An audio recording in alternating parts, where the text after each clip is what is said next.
वाकू तू जा।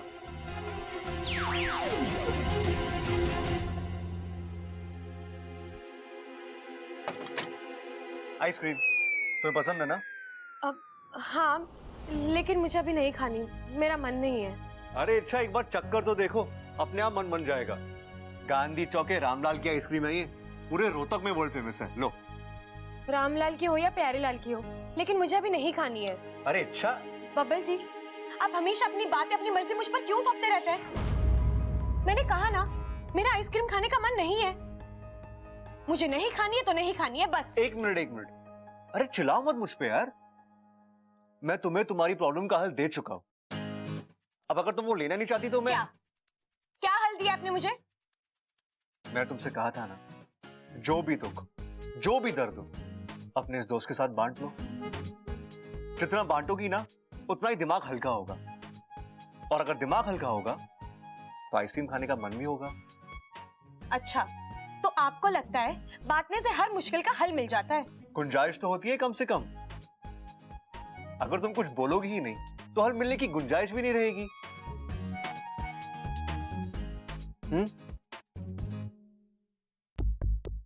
ठीक है, ये लॉकेट देखिए, इसमें इन दो लोगों की तस्वीरें लगी हैं। अब आप बता सकते हो ये लोग कौन है, कहाँ रहते हैं, क्या करते हैं? बिल्कुल, बस मुझे थोड़ा सा वक्त चाहिए और एक सवाल का जवाब। कैसा सवाल? अगर मैं दोनों का नाम पता ढूंढ लेता तो बदले में मुझे क्या मिलेगा? बताइए ना, क्या चाहिए आपको? एक वादा। कैसा वादा? तुम्हें मेरी कोई भी एक बात बिना किसी झिकझिक के माननी होगी। बोलो, मंजूर है? मंजूर है। गुड। अब तुम आराम से आइसक्रीम खाओ। लो, तब तक मैं इन दोनों का नाम पता ढूंढ कर लेके आता हूं। खाओ खाओ, एंजॉय।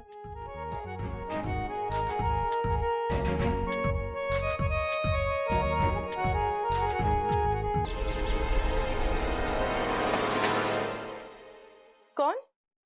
जी मैं सबल। आप ऐसे पीठ दिखाकर क्यों खड़े हैं? मेरी तरफ देखिए ना। ये क्या है? गिफ्ट लाया था जी आपके लिए।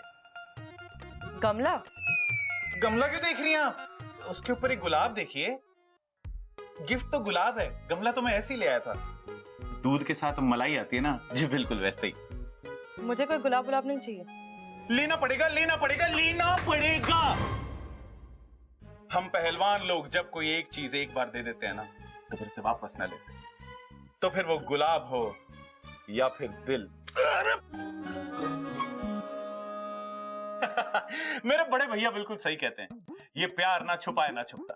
अब देखिए, आपने मेरे लिए अपनी जान जोखिम में डाली, तो इससे साफ समझ में आता है कि आपके दिल में भी मेरे लिए हल्की हल्के नरम नरम जज्बात तो हैं।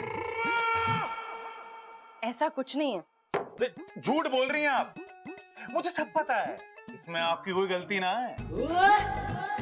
मेरे जैसा हैंडसम नौजवान किसी के सामने खड़ा हो जाए तो किसी का भी दिल फिसल सकता है। आपका भी दिल फिसल गया तो क्या हो गया? अरे अब ये सब छोड़िए, आप ना इन दोनों में से एक उंगली पकड़िए। क्यों? अरे पकड़िए तो सही, एक तो सवाल बहुत पूछती हैं आप। पकड़िए पकड़िए पकड़िए। क्या हुआ? दूध का दूध और पानी का पानी हो गया जी। अरे मुबारक हो, प्यार वाली उंगली पकड़ी है आपने। इससे साफ समझ में आता है कि आपके दिल में भी मेरे लिए बहुत प्यार है जी। ऐसा कुछ नहीं है, आपसे पीछा छुड़ाने के लिए कोई भी उंगली पकड़ी थी मैंने। देखिए, फिर झूठ बोल रही हैं आप। अगर आपको पीछा छुड़ाना होता तो आप ये वाली उंगली पकड़ती ना। क्या करूं उस आदमी को? अपना बना लो जी। क्या मुसीबत है ये? मुसीबत हूं, आफत हूं, ये जो कुछ भी, आज से जो भी हूं बस तुम्हारा। जब तक हाँ ना बोलोगी ना तुम, तब तक पीछा ना छोड़ने वाला तुम्हारा। अब ये दीवाना रुकने वाला ना है।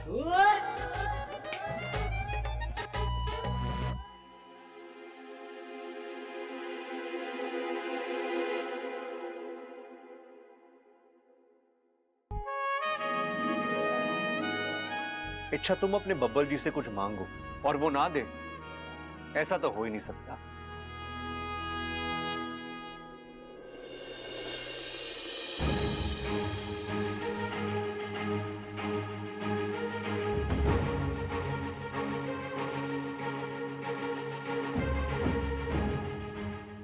मुझे रास्ता मिल गया है इच्छा।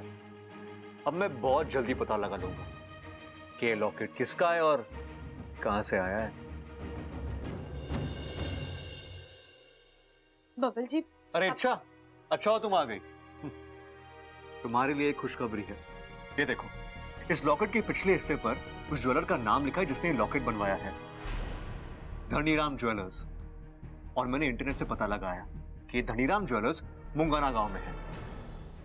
और सबसे बड़ी बात यह है इच्छा कि मुंगाना गांव इसी जिले में आता है, यहां से बस 1.5 घंटे की दूरी पर। हम वहां जाकर इस धनीराम ज्वेलर से पूछताछ कर सकते हैं। अगर यह लॉकेट उसी की दुकान में बनाया गया है तो इसे भी पता होगा कि यह लॉकेट कब बनाया गया था। और यह भी हो सकता है उसके पास कोई रिकॉर्ड हो, या फिर ये लॉकेट देखकर, ये तस्वीर देखकर उसे कुछ याद आ जाए कि ये लॉकेट उसने किससे बेचा था, कब और कहां बेचा था। इच्छा, कोई ना कोई सुराग तो मिल जाएगा और मुझे यकीन है कि इस ज्वेलर के जरिए हम इस लॉकेट के मालिक तक पहुंच सकते हैं। धन्यवाद बबल जी, आपने मेरा बहुत बड़ा काम कर दिया। चलिए हम तुरंत निकलते हैं, मैं अब और इंतजार नहीं कर सकती। चलिए। 1 मिनट इच्छा, 1 मिनट बैठो। हम जाएंगे इच्छा, लेकिन उससे पहले मेरे कुछ सवाल है जो तुम्हें। बबल जी, अभी तो मैं खुद अपने कुछ सवालों के जवाब ढूंढ रही हूँ। आपके सवालों के जवाब मैं कहां से दूं? अभी मुझसे कुछ मत पूछिए। शायद मेरे सवालों के जवाब ढूंढते ढूंढते आपको आपके सवालों के जवाब भी मिल जाएंगे।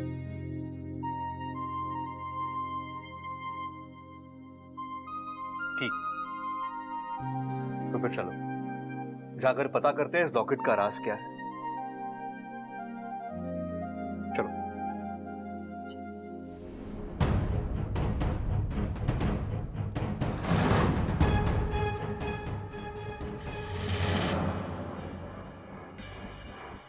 तुम यहाँ? हाँ, मुझे आपसे कुछ बात करनी है दीदी। अगर तुम यहाँ इच्छा के बारे में बात करने आई हो तो मैं उसी के बारे में बात करने आई हूँ आपसे। आप जानती हैं कि इच्छा मेरी दुश्मन है।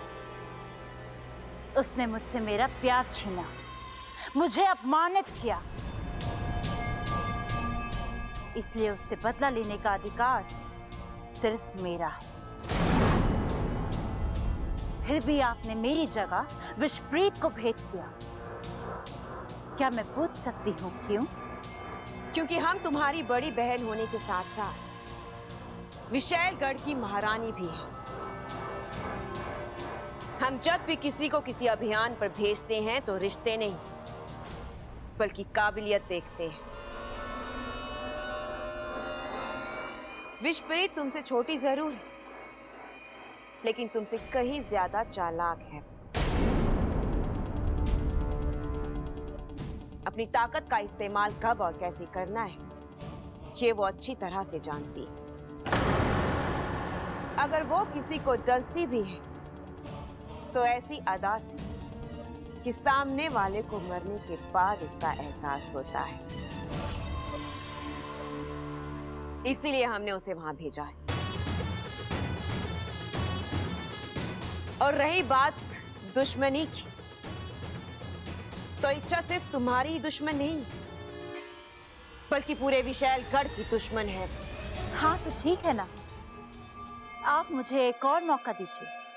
मैं विष्णुनी के राज में मौका सिर्फ एक ही बार मिलता है और वो मौका हम तुम्हें दे चुके हैं। तब तुम इच्छा से हार गए, बुरी तरह से मात खाई थी तुम। हम वो गलती दोहराना नहीं चाहते।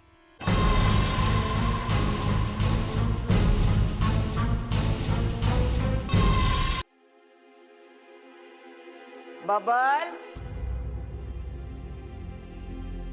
तू इतनी जल्दी में कहाँ जा रहा है? बाजार। दादी मैं बाजार जा रहा था, वो कुछ सामान खरीदना था, निजी सामान, शेविंग क्रीम वगैरह। तो तू इच्छा थारे साथ कहाँ जा रही है?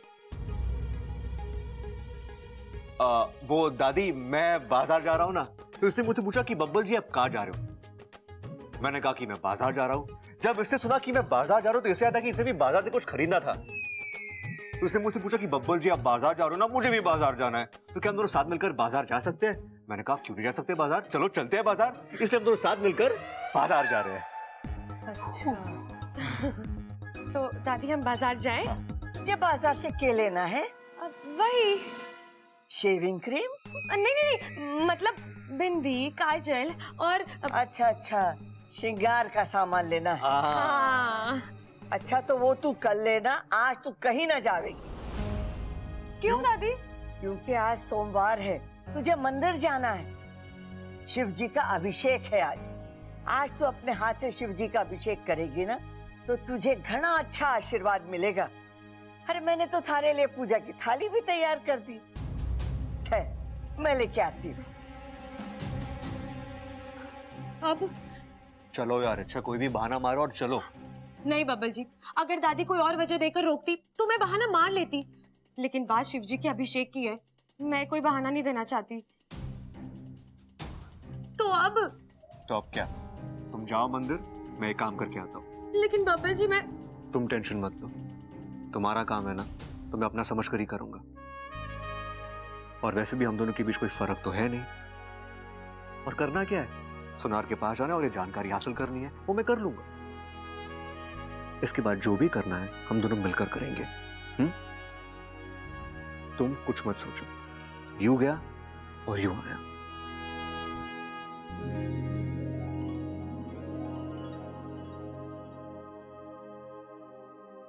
ले छोरी, पूजा की थाली। जी दादी।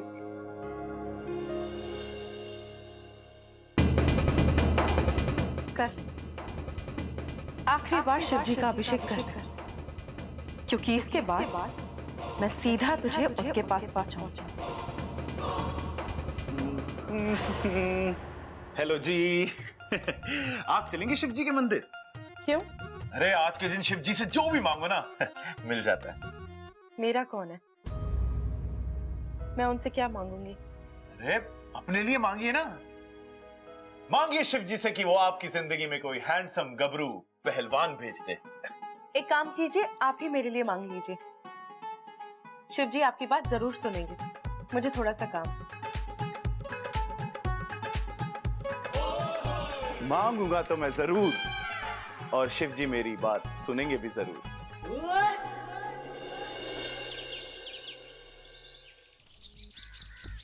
ओ भाई साहब, ये धनीराम सुनार की दुकान का है, आपको पता है? धनीराम सुनार? ये नाम तो पहली बार सुन रहा हूँ भाई साहब, मुझे नहीं पता। ठीक है। ओ भाई साहब, धनीराम सुनार इसी गांव में रहते हैं। उनका घर, उनकी दुकान कहाँ है, आपको कुछ पता है? जी नहीं, इस नाम का कोई सुनार नहीं है।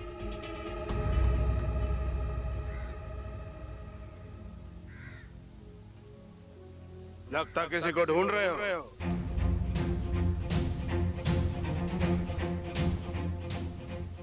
जी हाँ, धनीराम सुनार। नहीं नहीं, इस नाम का कोई बंदा नहीं है इस गांव में। नहीं नहीं, आज नहीं है, लेकिन एक जमाने में शायद हुआ करते थे। नहीं भाई, इस नाम का कभी कोई नहीं था यहाँ पर। आप खामखा अपना वक्त बर्बाद कर रहे हो। जाओ कहीं और जाकर ढूंढो। नहीं नहीं, मैं देखता हूँ, और एक दो लोगों से पूछकर शायद मुझे कुछ मिल जाए। मुझसे पूछ लिया ना, इतना काफी है। अब किसी और से कुछ पूछने की कोई जरूरत नहीं। आप कौन है? हाँ? इस गांव के मुखिया है आप? भगवान हो आप? आपको कैसे पता कि जो आपको पता है वही सही है? मैं किसी बुजुर्ग आदमी से पूछताछ करता हूँ, शायद उन्हें कुछ पता हो धनीराम के बारे में। कोई कुछ नहीं बताएगा आपको। आज से 20 साल पहले अगर उसने कोई लॉकेट बनाया भी था तो उसे क्या याद रहने वाला है कि वो लॉकेट किसने बनवाया था, कब बनवाया था। देखो, बहस मत करो, तुम्हें इस गांव में कुछ नहीं मिलने वाला।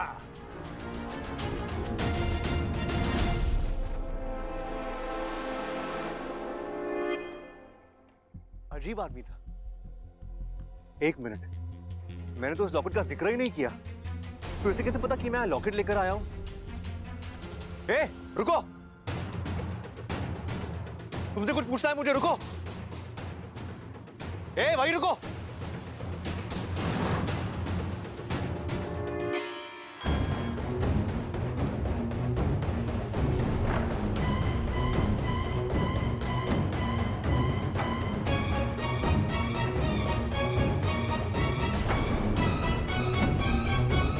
अरे कहाँ गया?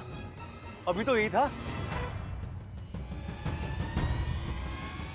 अरे अचानक ऐसे कैसे गायब हो गया?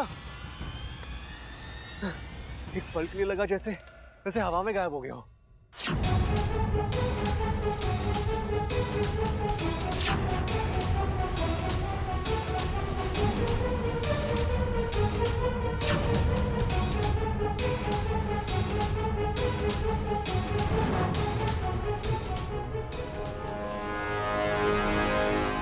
एक काम ठीक से नहीं होता इनसे। मुझे पता था ये जाएंगे और कुछ ना कुछ गड़बड़ करके ही आएंगे। शांत हो जाओ सिप्पी, अपनी पुकार पर काबू रखो। कैसे रखूं गुरुजी? हमने उन्हें वहां इसलिए भेजा था ताकि वो जाकर बब्बल का शक दूर करे, उसे जितना हो सके उस गांव से दूर रखे। पर इन्होंने तो ठीक उल्टा किया। उस ताबीज का जिक्र करके बब्बल का शक यकीन में बदल दिया। अब बब्बल जाएगा और इच्छा से कहेगा, और इच्छा समझ जाएगी कि यही वो गांव है जहां उसका राज छिपा है। अब क्या करें? कैसे रोके इच्छा को? सोचते कोई दूसरी योजना बनानी होगी।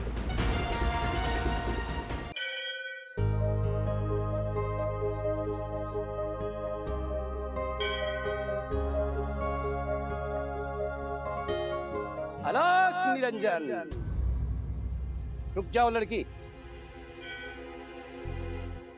शिव जी के मंदिर आकर खाली हाथ लौट जाओगी? प्रसाद नहीं लोगी?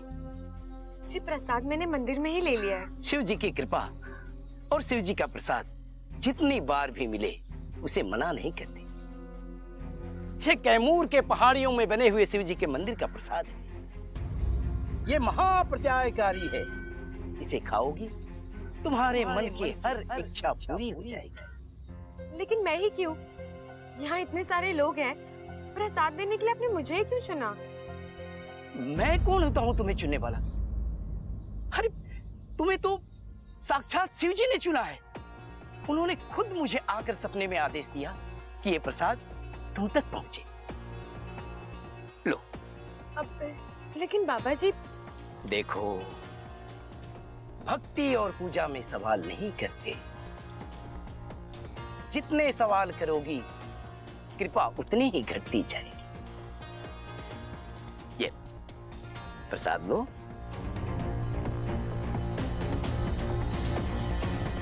और इसे खाना जरूर। शिव जी हमारे आराध्य हैं, उनका प्रसाद मैं ना खाऊं ये तो हो ही नहीं सकता।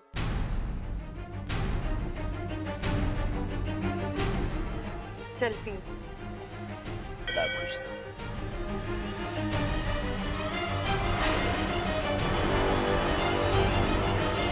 एक अच्छे नाग को फांसने का यही एक तरीका होता है। उसके फन पर नहीं बल्कि उसके दिमाग पर वार करो। ईश्वर की कृपा का लालच दो तो वो अपने आप ही आकर जाल में फंस जाता है।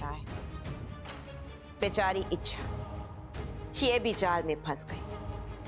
मतलब? जिसने इच्छा को अभी अभी प्रसाद दिया है वो साधु नहीं, वो विषप्रीत है। और उसने प्रसाद में थोड़ा सा जहर मिला दिया है। तो थोड़ा सा जहर क्यों मिलाया? ज्यादा जहर मिलाती तो। तुमने हमसे पूछा था ना कि हमने तुम्हें अभियान पर क्यों नहीं भेजा?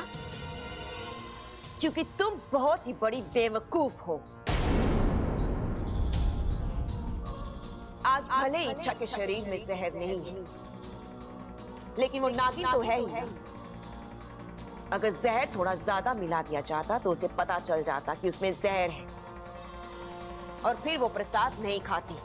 अब उस प्रसाद को खाने से पहले तो उसके पेट में थोड़ा सा दर्द उठेगा, फिर उसकी तड़प बढ़ती चली जाएगी, और फिर वैद्य को बुलाया जाएगा, और वैद्य तो